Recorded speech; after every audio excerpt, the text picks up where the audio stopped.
I'm Christopher Clark, and I'm traveling Latin America in search of its UNESCO World Heritage Sites. The face of this continent has been shaped by ancient cultures and by European conquest. There's also spectacular natural heritage to be discovered here, the Galapagos Islands, for example, where you can experience evolution firsthand. And in Cuba, I look forward to discovering the country's turbulent history, as well as its residents' special attitude to life.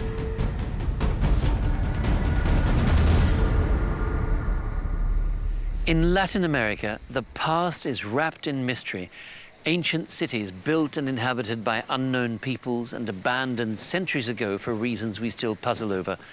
Under every temple, under every church, there's something older. A coming and going of peoples, a cultural diversity and sophistication unsurpassed anywhere in the world. And on top of these many layers, superimposed a European culture which took possession of this continent with violence, religious zeal, and administration. The tensions buried in this history can still be felt today, and that explains the turmoil, but also the creativity of this continent. In Ecuador, I plan to examine the cultural legacy of the colonial era. From there, I'll sail 1,000 miles across the sea to the Galapagos Islands, a UNESCO World Natural Heritage Site. I'll visit the historic district of Havana and learn more about the legacy of slavery in Cuba. But first, I'm in Mexico, exploring the ancient worlds of the Maya and the Aztecs. In the middle of the Mexican jungle lie the ruins of the Mayan city of Palenque. The city is said to have covered 20 square kilometers during its golden age in the 7th and 8th centuries AD, and at its heart is this temple, commissioned by Pakal I to stand for eternity as his own tomb. In its heyday, the temple was painted blood red.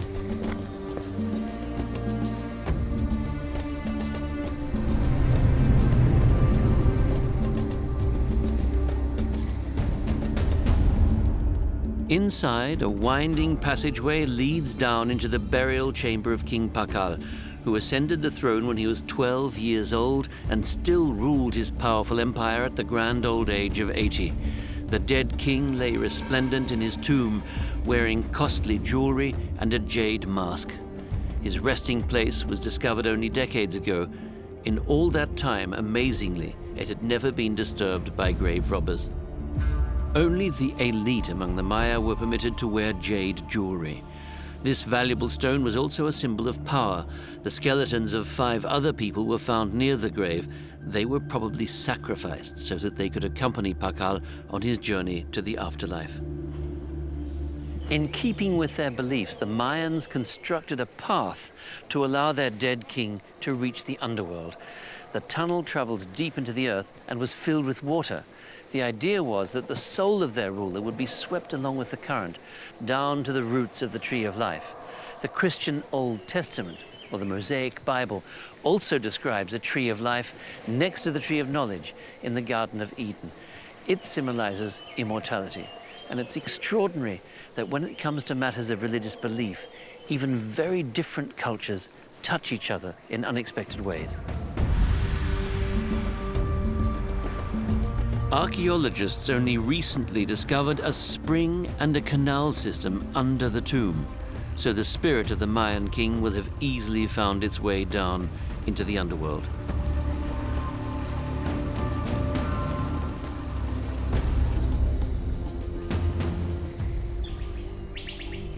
The Mayan holy book, the Popol Vuh, says that when the gods created the world, they first tried to make people out of clay and then out of wood.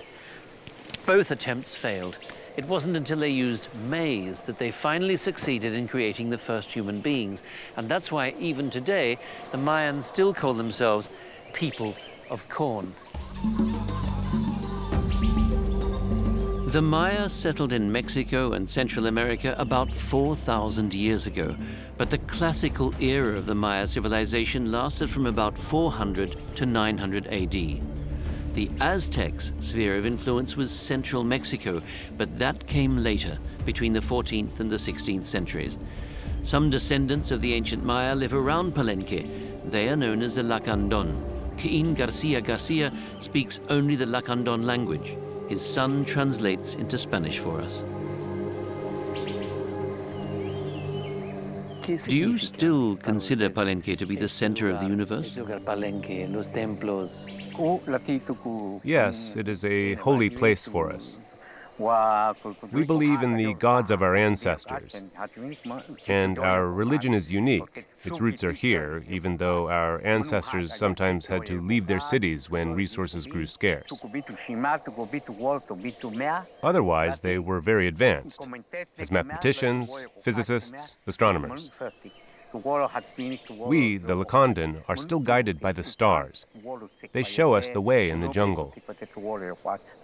We also inherited the seeds of plants that we still cultivate today. Seeds are the fruit of life, given to us by our god Hachachiam, just like the eternal protection we enjoy. We only have that here, in the Chiapas province. That's why we're still here. The legacy of the ancestors is still very visible today. Here in Palenque, the Maya carefully traced the paths of the heavenly bodies. They calculated their planting and harvest times. Today, the buildings need constant restoration because part of the structure is always on the verge of collapse. Nature is trying to win back lost ground, and the humid rainforest climate eats away at the structures. Mexican archaeologists and UNESCO are working together, fighting to preserve these buildings. It's a truly Sisyphean task, but it's about more than just the bricks and mortar. They are trying to save a culture that has not yet been fully explored. These places are rich in subtle hints at how the Maya lived when their culture was in full bloom. And the archaeologists are finding out how Maya architects built and decorated in the 7th century.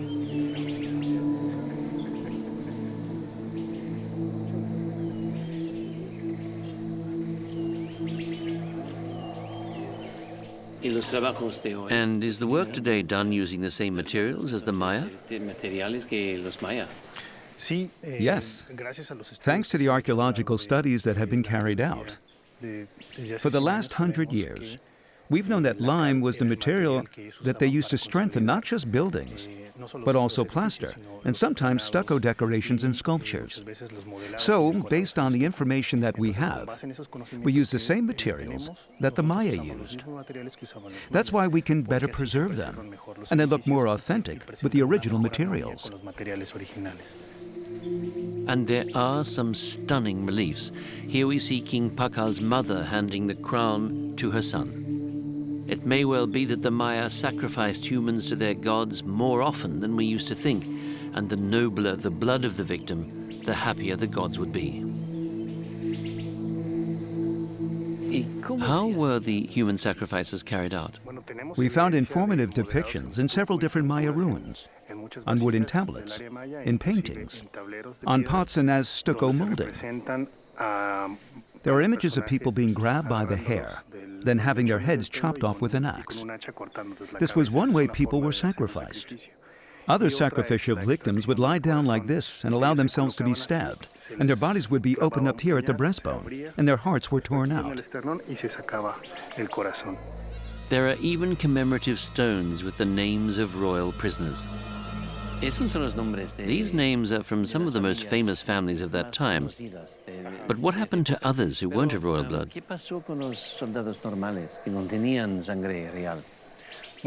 Unfortunately, there are no commemorative stones for them because they were not of noble blood. They were often soldiers from an enemy city that had been taken captive, forced into slavery, and then sacrificed. The Maya most often sacrificed people during droughts and famines, and before they went off to war.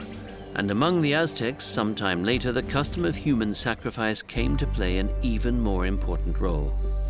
I'm traveling from Palenque to Mexico City, where the former Aztec capital of Tenochtitlan was once located. Little remains of this capital, of the elaborate system of canals built by the Aztecs centuries ago. Scarcely a trace is left.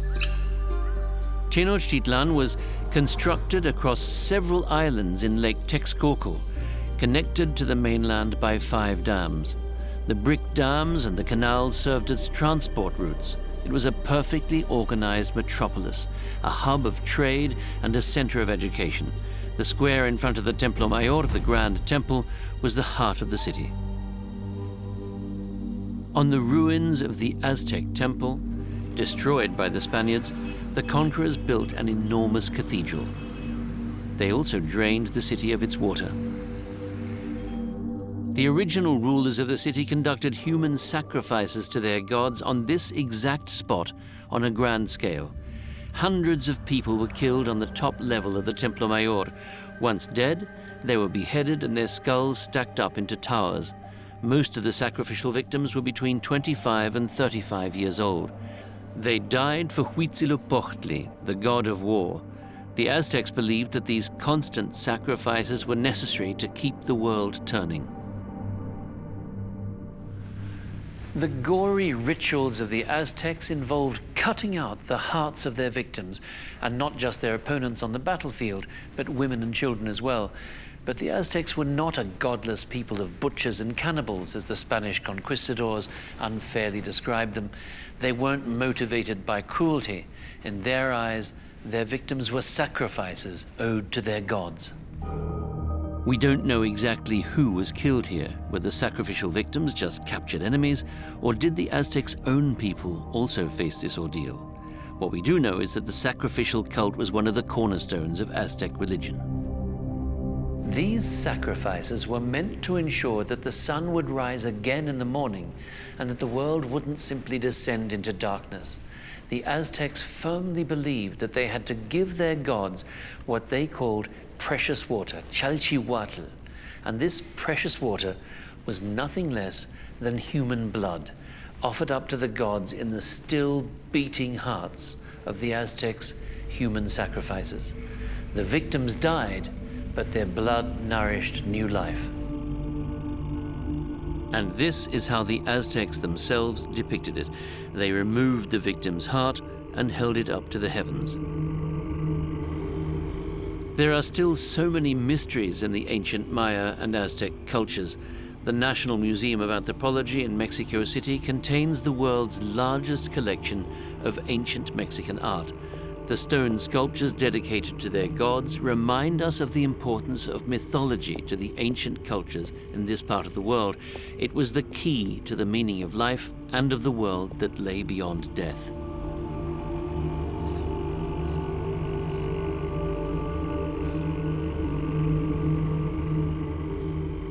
But the most breathtaking exhibit of all is the giant sunstone. It was discovered in the 18th century, buried under the Zócalo, the central square of Mexico City, where once the Templo Mayor, the great temple, stood.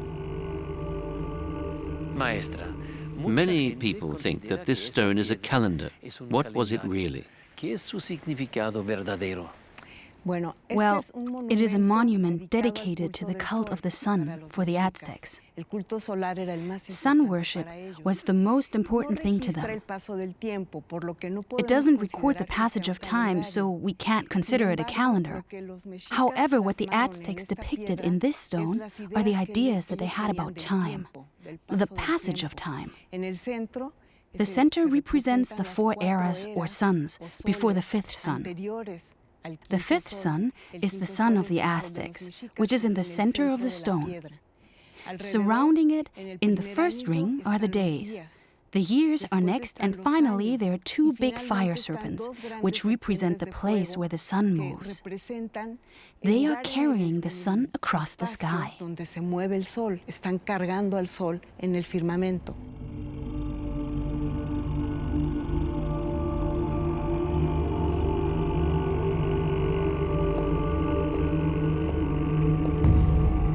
Teotihuacan, 30 miles from Mexico City, was one of the largest ancient cities in the Americas. It was built and experienced its golden age long before the Aztecs arrived here. What a sight must have greeted the Aztecs when they discovered this city in the 15th century. 700 years earlier, it had been abandoned by a culture that remains unidentified today. We still don't know for sure who lived there. The Aztecs were convinced that the pyramids and temples must have been built by giants and gods, so they named the city Teotihuacan, Roughly translated, that means the place where people became gods. Nearly 200,000 people had lived here. Back then, Teotihuacan had been the biggest city on the continent, the heart of Central America, comparable only with ancient Rome. The Aztecs could have settled in the abandoned city, but they were too much in awe of its mysteries. Instead, they turned Teotihuacan into an enormous shrine to their gods, who they believed had created the world here. It was the Aztecs who named the main street Avenue of the Dead and the two great temples here after the sun and the moon. The city was sacred to them, and they copied its architectural style for their own building projects. The Aztec Empire was the last of the great Mesoamerican cultures, highly developed socially, intellectually, and artistically.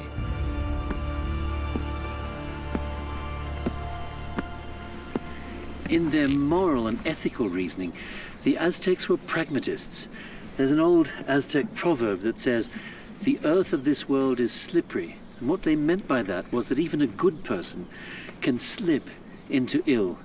And what that means in turn is that the important question is not, are you a good or a bad person, but how do you handle and manage the consequences of your errors?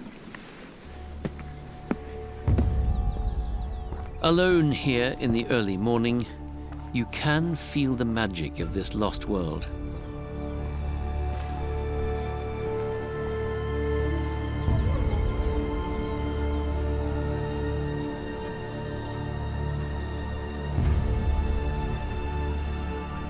The urge to be in constant exchange with the gods can be found in many Mesoamerican cultures.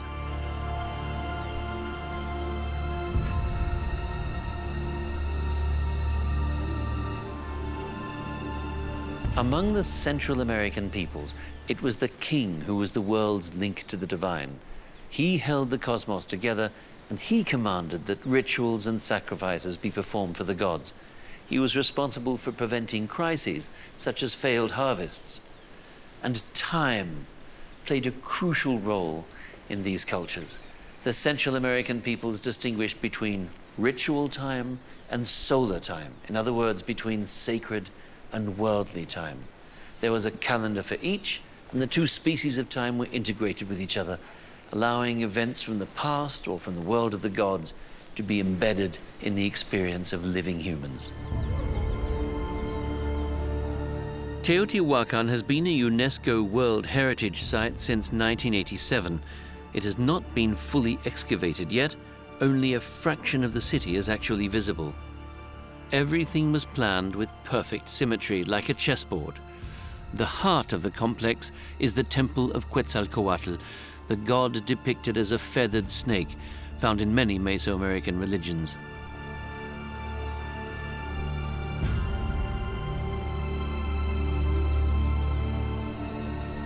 According to legend, the white-skinned Quetzalcoatl was overthrown as god-king, and he fled from these lands. But one day, it was said, he would return from across the sea and reclaim his former empire. And according to the Aztec calendar, that was to be the exact year that Spanish conquistador Hernán Cortés landed on the coast of Mexico. Montezuma II firmly believed that Cortés must be a descendant of the banished god. His credulity, along with many other factors, sealed the Aztecs' fate. Some believe that the Spanish exploited the myth of the return of Quetzalcoatl's descendant to justify the overthrow of the Aztec Empire. In any case, from that moment onwards, for better or for worse, Europe would remain an integral part of this continent's history.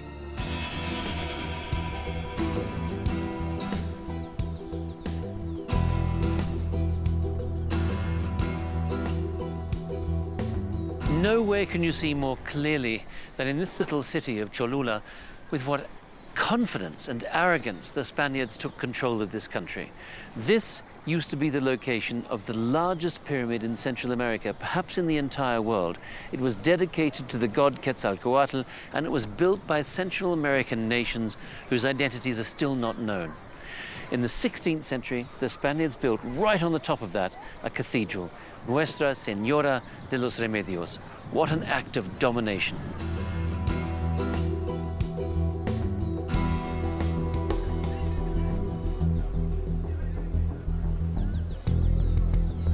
Alongside countless churches, the Spaniards also built 2 new cities around the old pyramid in the 16th century, imposing on the local nations the architecture they had brought with them from Europe.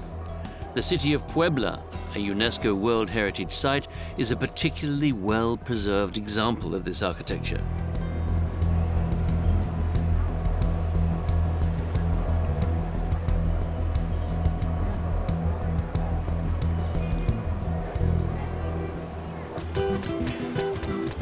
But the colonial rulers never managed to destroy the native Mexicans' culinary heritage.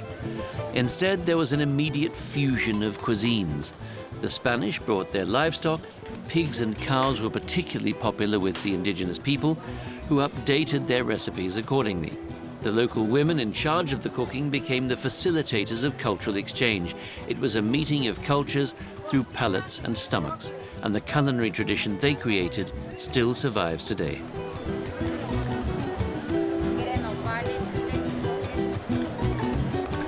According to a Mexican saying, a dinner without chili is like love without kisses. That tells us something about this country's love of good food, and of course the people here are proud of the fact that Mexican traditional cuisine has been recognized by UNESCO as a piece of immaterial global heritage. For centuries, the monasteries in this country were the hubs of Mexico's gastronomic culture. It's here that the recipes of the indigenous women who cooked for monks and bishops were preserved like priceless relics. And every monastery had its own version, for example, of the famous mole sauce, a specialty here in Puebla. There's no shortage of festive occasions in Mexico. At traditional weddings, the post-ceremony banquet plays an important role. And in Puebla, no wedding meal is complete without mole poblano. First, the customary tortillas are prepared. They are part of every main course in Mexico. The tortilla, made of blue corn in this case, is one of the oldest foods. Even the Aztecs enjoyed this popular flat bread.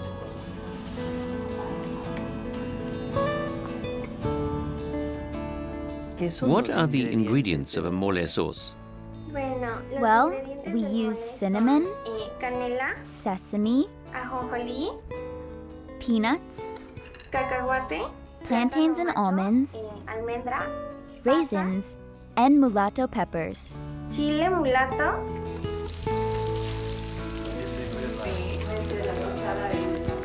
This recipe has been passed down within this family for 8 generations, and 3 generations are here in the kitchen today. The friendly ladies teach me their cooking tricks, and not only am I allowed to look over their shoulders, they even let me lend a hand. What really strikes me about cooking in this kitchen is how calm and tranquil the whole process is. In a European kitchen, there's often quite a lot of, how shall I put it, tension and hurry. But here there seems to be a very relaxed and slow rhythm of cooking, which is extremely pleasant to experience.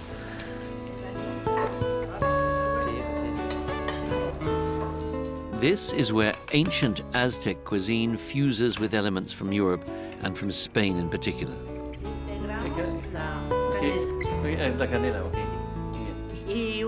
It used to be that the nuns in the convents would work in the kitchen until they dropped from exhaustion.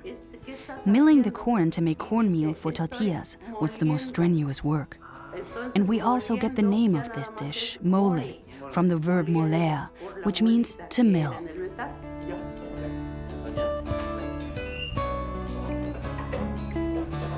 Mexican cuisine has been listed as UNESCO Intangible Cultural Heritage since 2010.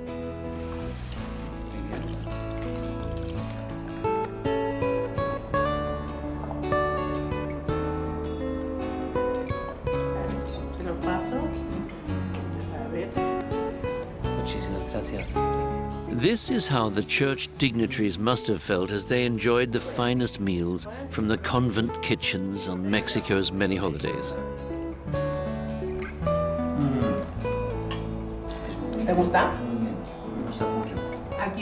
Here in Mexico, we don't use cutlery. Try it. Look, you make a triangle like this.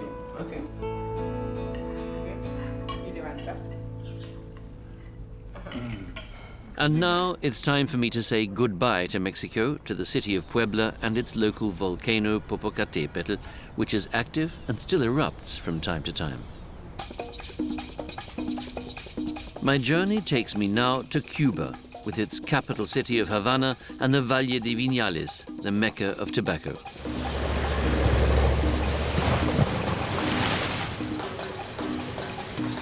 In October 1492, when Christopher Columbus landed on Cuba, he thought he had discovered China. He called this island the most beautiful ever seen by human eyes, and he immediately claimed it for Spain. This city has experienced so much in its more than 500 years of history. I want to take a closer look, so I dive straight in, enjoying a tour of the historic streets in a vintage car. I look at what has changed since the death of Fidel Castro, and I can't shake the impression, on the one hand, that the habaneros are dreaming of a new beginning, and on the other, that they'll do just fine if it doesn't materialize.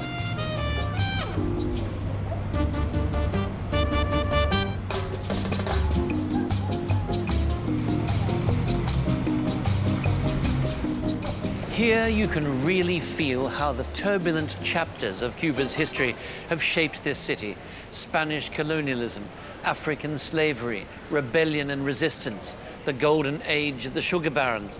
In the 1920s, this place was a playground for the American mafia.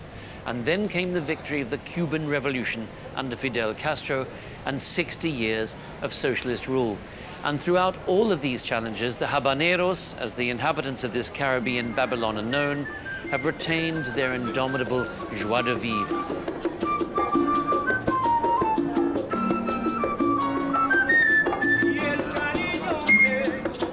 Cuba has always been a place of synthesis, where disparate influences, African, Caribbean, Spanish, American, and French, came together in a process that continuously produced new forms of expression. Cuban anthropologist Fernando Ortiz called this process transculturación. In Old Havana, a UNESCO World Heritage Site, this process is visible all around us. The old town has so far only partly been refurbished. There's just not enough money. Revolution and a unique music are still the all-dominant elements of street life in Havana. I'm visiting a rumba group considered among the best in the country. Rumba has been recognized as intangible cultural heritage.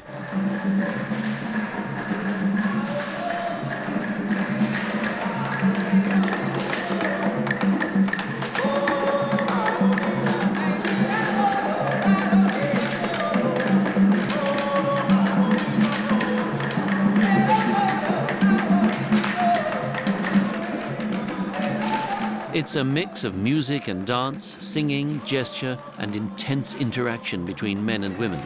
And rumba tells the story of the island.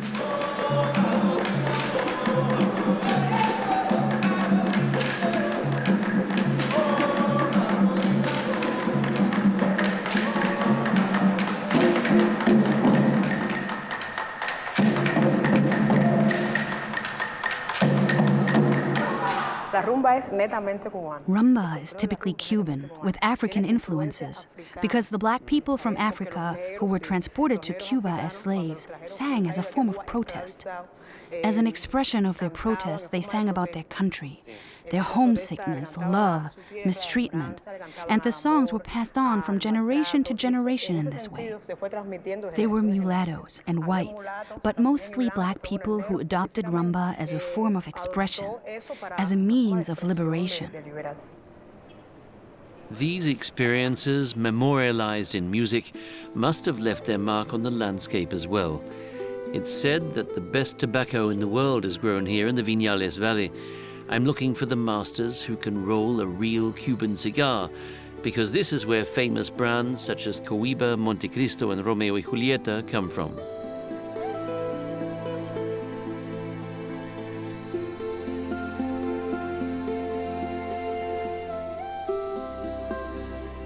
A cigar made of tobacco leaves is known as puro, or pure. A puro consists of 3 parts: tobacco leaves without stems for the filling, and a D-rib binder leaf, which are then pressed and wrapped in a particularly fine leaf called the capa. The tobacco leaves are naturally fermented.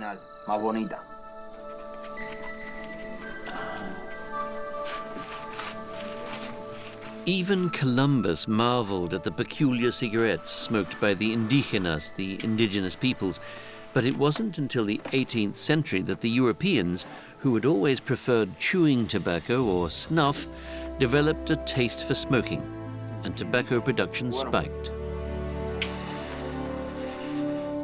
Unfortunately, tobacco farming wasn't the only industry in Cuba fueled by slave labor.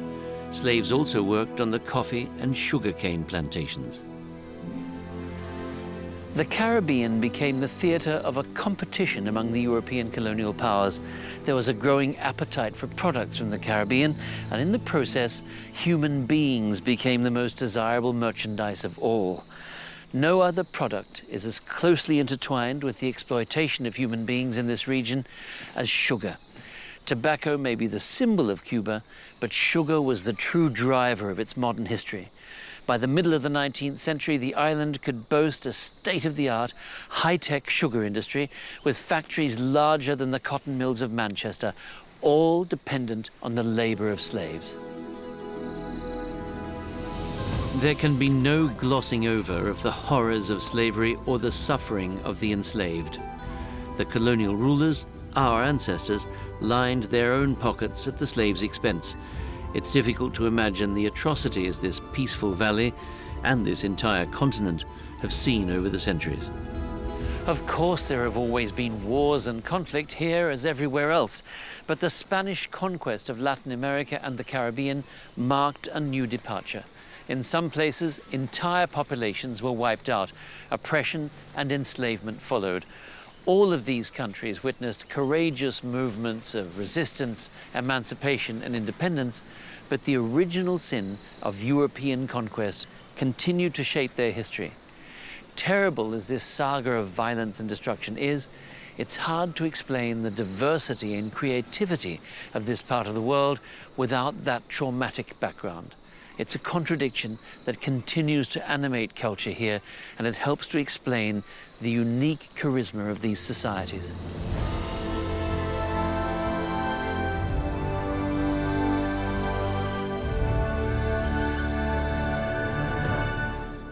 My journey now takes me into the Andes, to Quito, the capital of Ecuador. It's nearly 3,000 meters above sea level. Quito is nestled amongst volcanoes, and it was the first city ever to be placed on UNESCO's list of World Heritage Sites in 1978.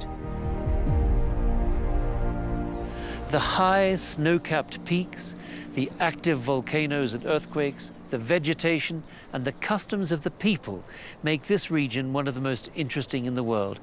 This is how the German naturalist Alexander von Humboldt described the country of Ecuador in 1802. He catalogued 6,200 plant species here, and this was his starting point for summiting the highest known peak at the time, Chimborazo, just down there. And you can see that he's recorded his findings from this region schematically in this map here. Even after more than 200 years, Humboldt is revered beyond all measure in Latin America. He's considered the second and true discoverer of America because, unlike Columbus or even Hernán Cortés, he came to the continent with peaceful, friendly intentions and was interested in the local people as well as the flora and fauna. It's one of the many reasons why Alexander von Humboldt numbers among my favorite Germans.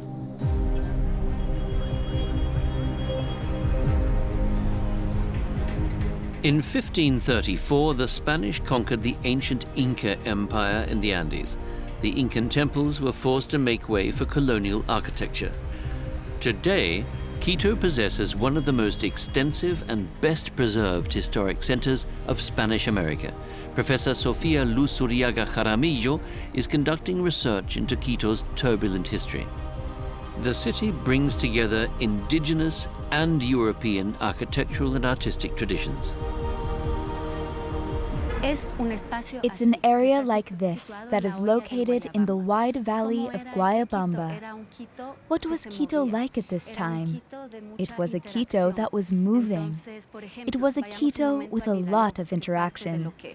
So, for example, let's talk briefly about Ilaló, which is part of what would become the area of Quito. Ilaló with its obsidian workshops. So we'll go back a little in time, and then forward again in time, carrying on to Cotacayao. There you've got plains with ridges. These were dips and slopes which were used for agricultural cultivation. Or take Humipampa, to the north of the city, where there was a strong human settlement that had to be abandoned because of the constant volcanic eruptions. So you've got an area at different stages that I want to emphasize was a dynamic area, with exchanges of knowledge, products, and skills. That also was an area to which you had to adapt, not just to the altitude of 2,800 meters, but also to all the slopes with their distinct tiers of ecosystems, especially because the societies before the 16th century in these Andean areas moved constantly between the different altitudes. The colonial Baroque style that arose here combined Italian, Flemish, Morisco, and local influences. For evidence of this style, we need look no further than the Iglesia de la Compañía de Jesús, the Jesuit church. The modest grey volcanic rock facade belies an opulent golden interior. It's said to have required nearly 7 tons of gold leaf.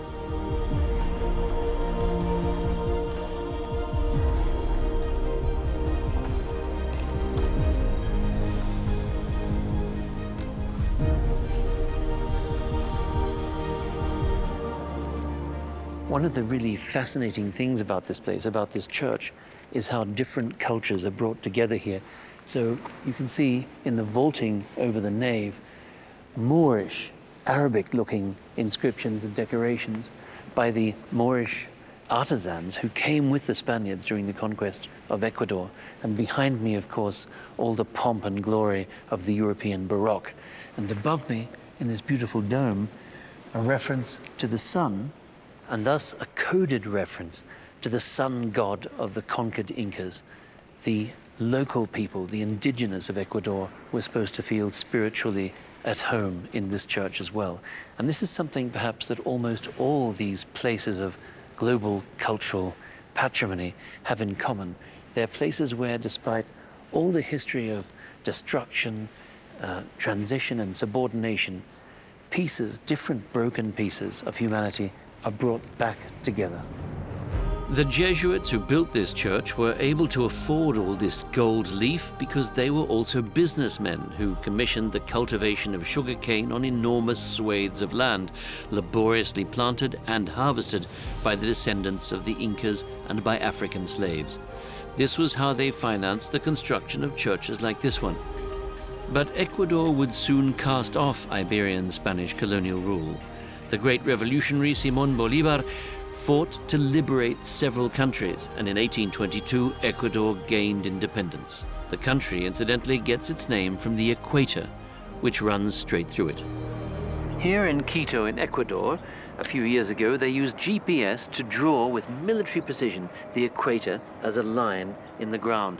And that means I have a choice standing here. I can place myself in the southern hemisphere, which is where I come from, where I was born, or I can place myself in the northern hemisphere, where I've been living and working for decades. It's a difficult choice, and I think I'll simply stand with one foot in each hemisphere and offer myself as a bridge.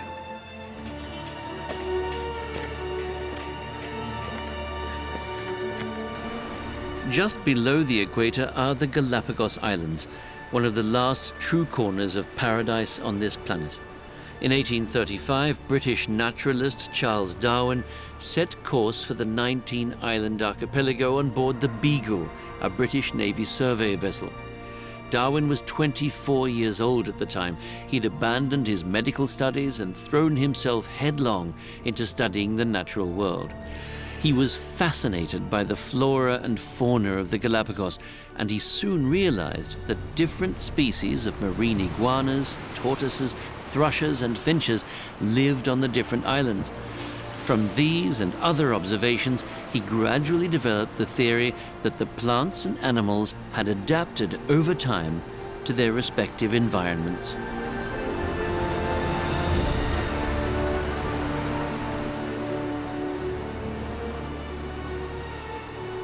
The islands became a national park back in 1959, and they have been a UNESCO World Heritage Site since 1978. It's believed that the Galapagos were created approximately 350 million years ago through seismic and volcanic activity on the ocean floor. As they were never connected to the mainland, unique species of plants and animals were able to develop there.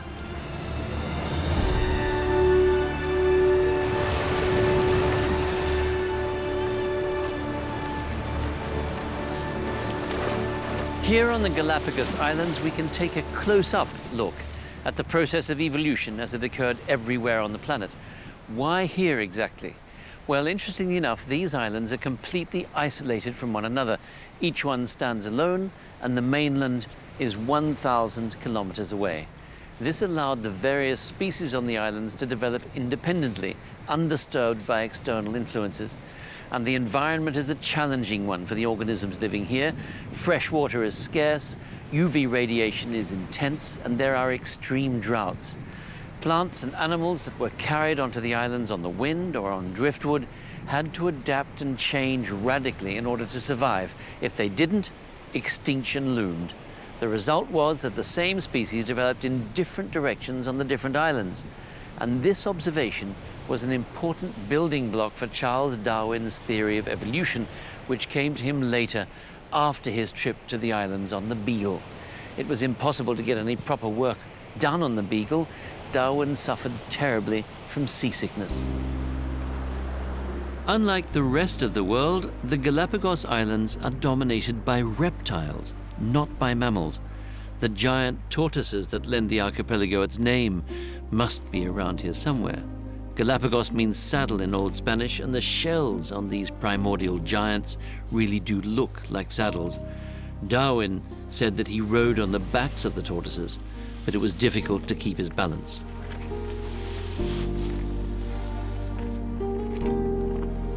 Reptiles can survive for a long time without drinking water, but how their ancestors made their way to the islands from the far-off mainland long ago is still completely unknown. What a fantastic primeval creature. This one apparently was born during the First World War. At least that's the estimate. It's an extraordinary thing, and yet, of course, one wonders if he couldn't make a little bit more of his 120-year life.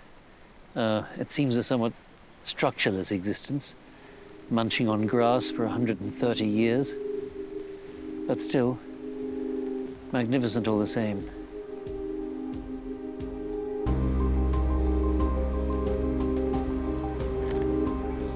These creatures have developed some very special abilities in order to adapt to the uncertainties of their environment. When the male fertilizes the female have an spermatic sac. When the female can preserve the sperm of the male for more than 3 years, right?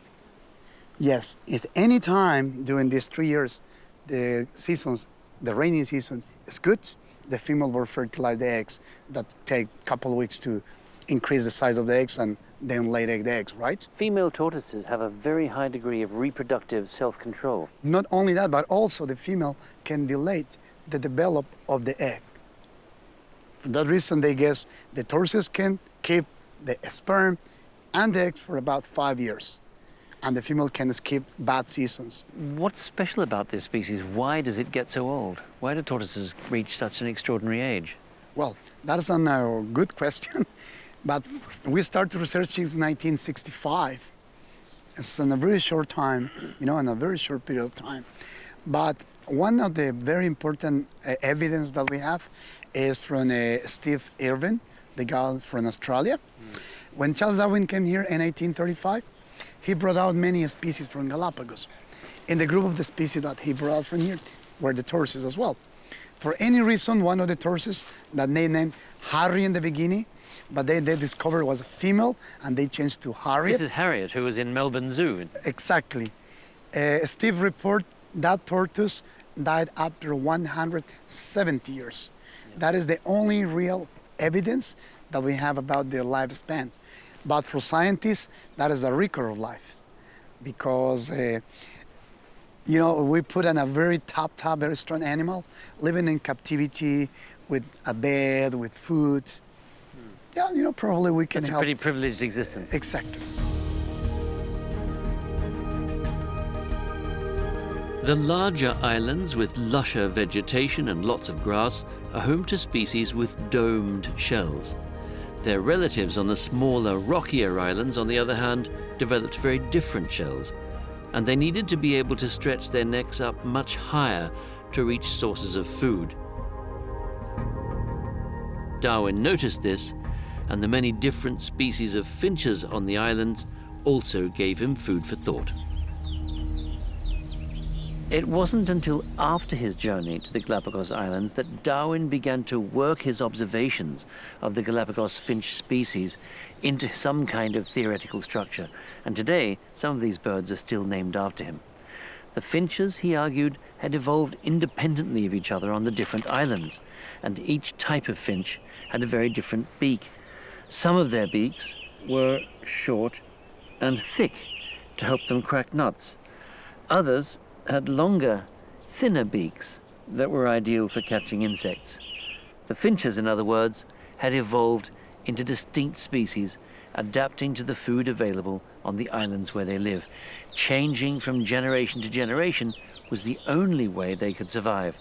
Darwin would later call this natural selection. His theory on the origin of species was nothing short of revolutionary. It demolished old certainties and turned contemporary understandings of natural history on their heads. And the first place in which Darwin captured this thinking on the history of species is in his notebooks, the notebooks he made when he got back from the Galapagos Islands. And here you can see how he's drawn a diagram in which the species diverge like branches, and Darwin called this diagram the tree of life. The different species of Scalesia plants are a botanical parallel to the Darwin finches. They too vary from island to island. On Santa Cruz, they form thick forests. On the other islands, they don't.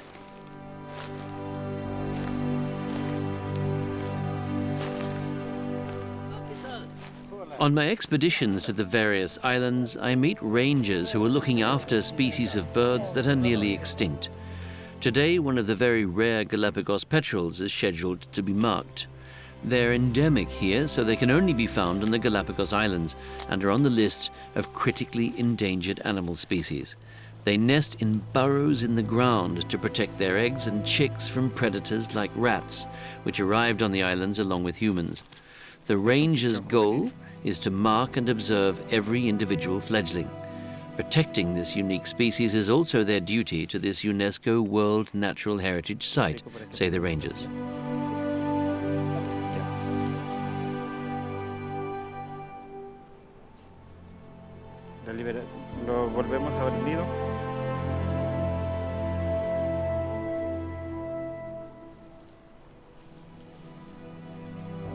Back on the coast, I meet up with Maria José Barragán, Scientific Director of the Darwin Research Station on the Galapagos Islands. How does she view the future of the archipelago? I am optimistic, and that's why I'm here. Simply because I believe in the new generations. And I truly believe Galapagos is a very special place, and I believe the local population, as any other in the mainland, is more aware and more sensible on how special this place is and how the commitment of this local community, especially the young members of the community, could be and could become the challenge, but also the active agents into the change. So I trust in the future of Galapagos, but I invite all the people living here, me and all the members of this community, to take a reflective position and an approach into how it means and what does it imply to live here in Galapagos. For the moment, The people here live in symbiosis with the animals and the natural world. And yet the question remains as to whether the dangers of tourism for these islands have been fully recognized. Tourism desperately needs to be restricted if this place is to be preserved. The archipelago is battling growing levels of pollution, and climate change is not helping things. But above all, the many endangered species of plants and animals need to be protected from human beings and their actions. This place really brings it home to you just what is at stake. A fragile ecosystem that has functioned smoothly for hundreds of thousands of years is in danger. Extreme weather conditions are occurring more and more frequently. Sea levels are rising, and plastic waste from Asia and South America is washing up on the beaches, posing a threat to local wildlife. The imminent collapse of our planetary biosphere is the foremost problem and challenge of our time. We will only master it if we stop thinking of ourselves just as Europeans, Chinese, Americans, or whatever, and begin to see ourselves as inhabitants of a shared space. Humans, after all, are also a species that will have to evolve if it hopes to survive.